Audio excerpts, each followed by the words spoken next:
এক খেজুর গাছের ৩৫টি মাথা শুনতে অবিশ্বাস্য মনে হলেও এমন এক অদ্ভুত খেজুর গাছের দেখা মিলেছে ঝিনাইদহে। 10, 11, 12, 13, 14টা মানে ওই ছোট্ট ওই চারাটা ধরে, তাই না? এই গাছটা যখন মাথা ওইভাবে জট হয়েছে তখন আমরা 35টা মাথা পাইছি। দীর্ঘ 35টা মাথা হয়েছে, আমরা গুইনে পাইছি। সময়ের পরিক্রমায় বেশ কিছু মাথা নষ্ট হয়ে গেলেও বর্তমানে বিচিত্র এই খেজুর গাছের রয়েছে ছোট বড় প্রায় 20টি মাথা। প্রথম যখন শুনেছিলাম তখন তো খুব অবাক লাগতো যে এক খেজুর গাছ অতগুলো মাথা, কি একটা আশ্চর্য জিনিস, আল্লাহ কিনা করতে পারে।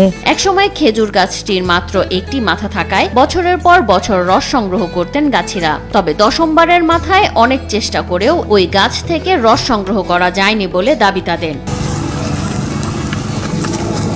এরপরই গাছটির মাথায় জট দেখা দেয়। প্রথমে 7টি মাথা সৃষ্টি হয়, পরবর্তীতে অদ্ভুত এই গাছের মাথার সংখ্যা দাঁড়ায় প্রায় 35টিতে। মাথা অনেকটা কমে গেছে, অনেক